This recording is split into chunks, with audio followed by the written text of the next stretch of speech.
Hey, hey everybody. I cannot sleep. I'm gonna turn on a light, a better light.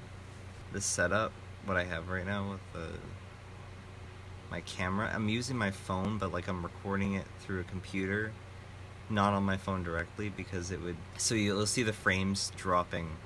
It's gonna be terrible quality. I just watched the new Evangelion movie. Like the moment it came out, I watched it because it's like 4 a.m. Yeah, it's 4 a.m. Uh, I finished watching the movie. I mean, I started watching it around 10. Finished at like 12:30. It's 2.5 hours long. This is off the cuff. These are my thoughts on Evangelion 3.0 plus 1.0, Thrice Upon a Time, also known as Shin Evangelion. It's just really, really brief. I know that there aren't a lot of people who really. I know people don't subscribe to my channel for my thoughts on Eva stuff, but I felt that I should at least mention my thoughts on the film because it just came out, and frankly, I can't sleep because it's all I think about. And I've been waiting. It's 9 years for this movie. For those who don't know, it's 9-year wait for this film, and this film almost didn't happen. If you know about the behind-the-scenes story involving the director and what he had to go through, and so it almost didn't happen, and I'm very, very thankful that it did happen.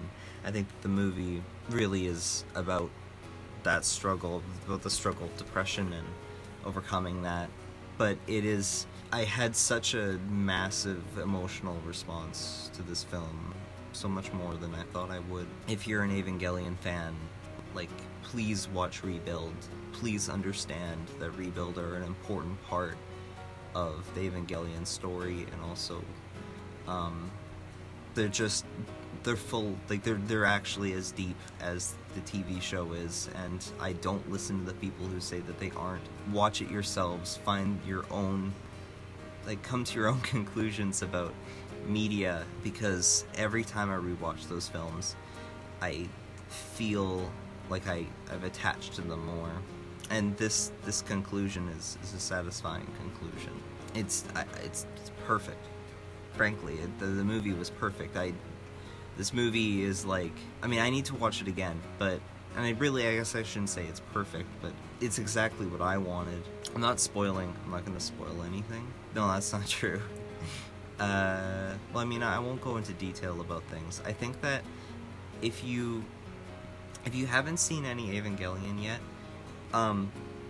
although this is a finale to the Rebuild films, and you absolutely could just watch the Rebuild films, all 4 of them, in order, and I feel like you could get the full story, the full semblance of the story, beginning, middle, and end. That being said, they're also technically a meta successor, sort of a meta sequel to the original show, and I think that it is important for context to watch the original show as well. So if you're gonna get into Evangelion, I highly recommend it. On Netflix, you can watch the original series, and then you can watch End of Evangelion, which is also on Netflix.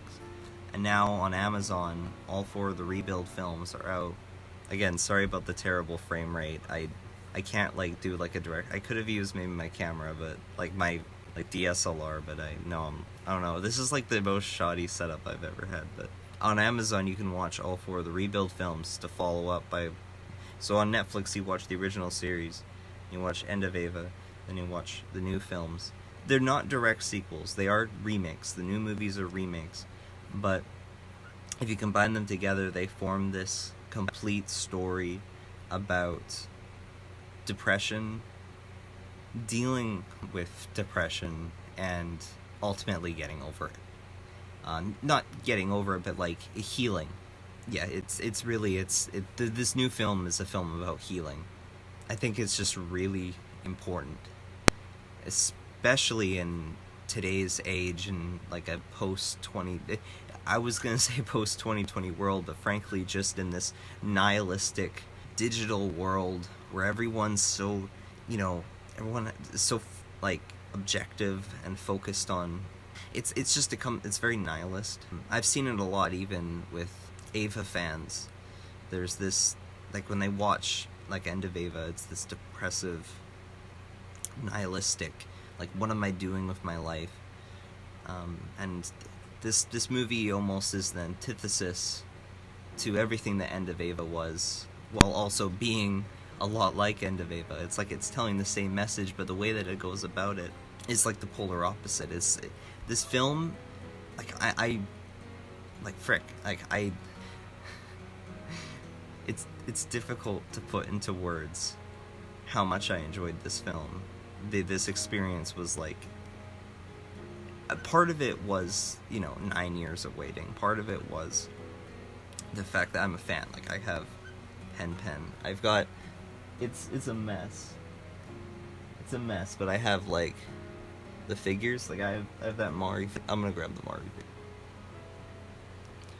Have you guys ever seen that Fred Durst picture with, like, Rei Ayanami? Yeah, this is basically it. Yeah, look at that. Nice molding. Really, really nice. Yeah, so obviously I'm a fan. And I've been a fan. I was gonna say that I think a huge part of the emotional response to this film comes from just the amount of influence Eva has had creatively on me as a person, like my writing. I know there's a lot of people who watch Eva and they watch it because they relate to the characters. Like, they finish it and they're like, wow, I'm gonna rethink my life because they relate to, like, Shinji and stuff. And it's not that I don't relate to Shinji, but that's not like the reason why I've watched it. I watched and enjoyed Eva because it's that intense cultural, like, very esoteric discussions, bringing in ancient history, ancient cultures. You can see this a lot in Nadia, The Secret of Blue Water, which is why I also really like that show.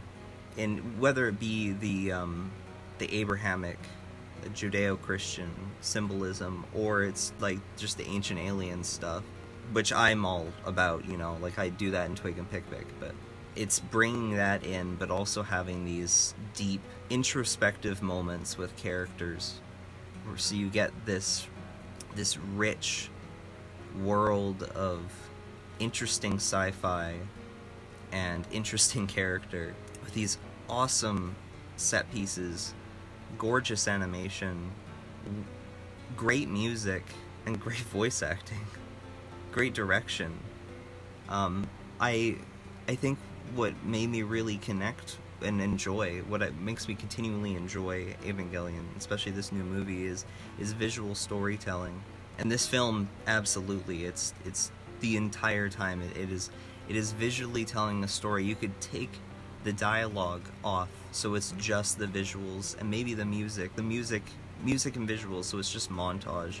And you could I feel like you could understand the story. You can understand beginning, middle, and end, what's going on, what a character is feeling. And this film is heavy. Like, there's some parts in it where it just, like, it hits really hard, and it shows these characters, like, ripped to their bone. But the best part is that they get through it, and they're stronger in the end. Every one of them. Every character has a good payoff. Like, it's beautiful in the way that it strips them down only to build them up. And I think that it's, like I said, it's really, these are the stories that we really, really need in today's world. It's this, we could have something that's fun, that's esoteric, dealing with the great beyond, spirituality, the question of, like, what is the meaning of all this, but then also be as relatable as it's just about a teenage boy, just about teenagers and what they go through.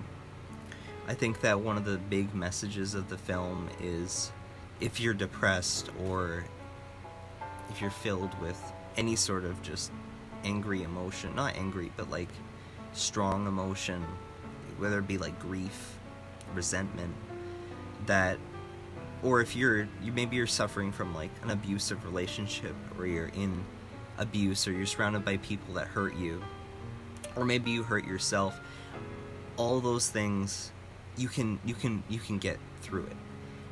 And what will get you through it is your friends, and this film, I think, is really about that. The film is about the main character, Shinji, basically meeting with people who are his true friends, the true friends that were there since the very beginning, but he never really like went to them for advice and for help. And it's not like they were necessarily like, trying to give it to him, but they were just his true friends from the beginning. And I think that people, when you have a true friend, you need to hold on to them and support them when they need help, just as they support you.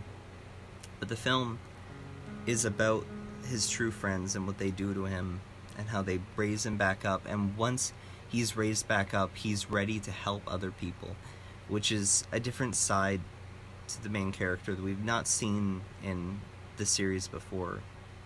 And so the payoff, the climax of the film, is him helping his father, who throughout the entire series, all the different versions, was the one who was really suffering the most. Even more so than Shinji. It was Gendo suffering. And it's a lot like Star Wars. I was saying this to my sister after I watched the film. It's a lot like Star Wars, where Luke Skywalker redeems his father, Anakin Skywalker, Darth Vader. It's a lot like that. Even through all the chaos and through all the evil that the father had caused, and against all odds, our hero, the young protagonist, ends up saving their father, redeeming the father. There's a large Christian metaphor in all of that of Christ redeeming the faith. There's people who are a lot smarter than me who could probably do greater analysis. I just think that if you bottom line, I want you guys to know that I really, really enjoyed this film. This entire series has been a huge influence on me. There wasn't a single point in this film where I was uncomfortable or I was unhappy. It was just like the entire time it was this magical ride. That doesn't mean that it's not heavy. It doesn't mean it's all perfect. It's because it is heavy and it is imperfect, but it's like it was the ending that I wanted, and it's ending a lot of other people wanted. I think it's an ending that we needed, especially whether it be an Eva fan or just people who are, some people in this world are going through a lot, and sometimes I go through a lot, and I think this movie was good because it reminds us that we can get through it.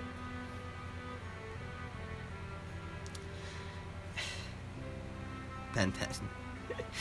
Also,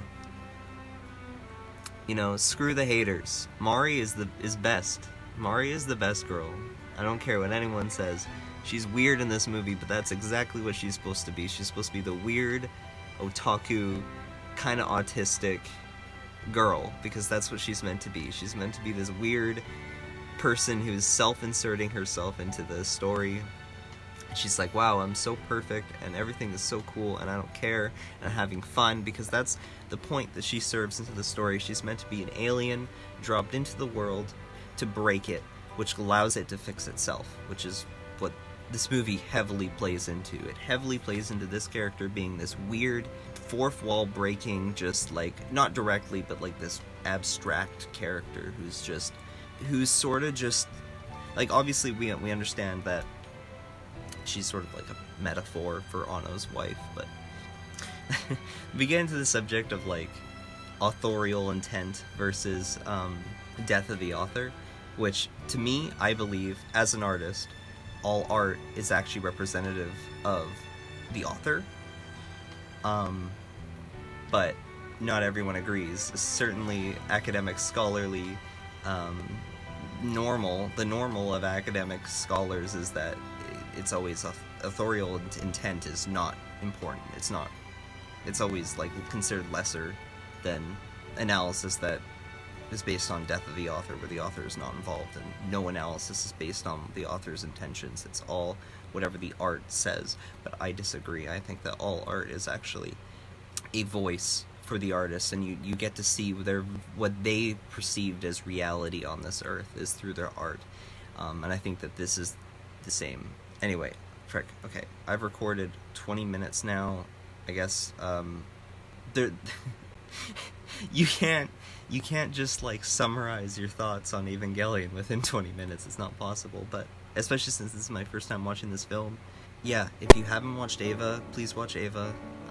If you like Twig and Pik-pik, because frick, I copied it. I plagiarized Ava so much throughout Twig and Pik-pik. And I think that if you like Twig and Pik-pik, you'll probably enjoy Ava. So this movie is absolutely wonderful. Absolutely wonderful. And I adored it. And it was the ending I wanted, and this ending a lot of other people wanted. I could ramble on forever. If you guys want me to make more of this, if you guys want me to just ramble on about Pen Pen and what I think he represents, let me know, and I'll do it. Until then, see ya. Watch the movie. Watch it on Amazon. Don't watch it illegally. Tell Amazon that, and Studio Kara, people who made it, you know, you paid that $7 or whatever for the subscription so that they actually get the money back.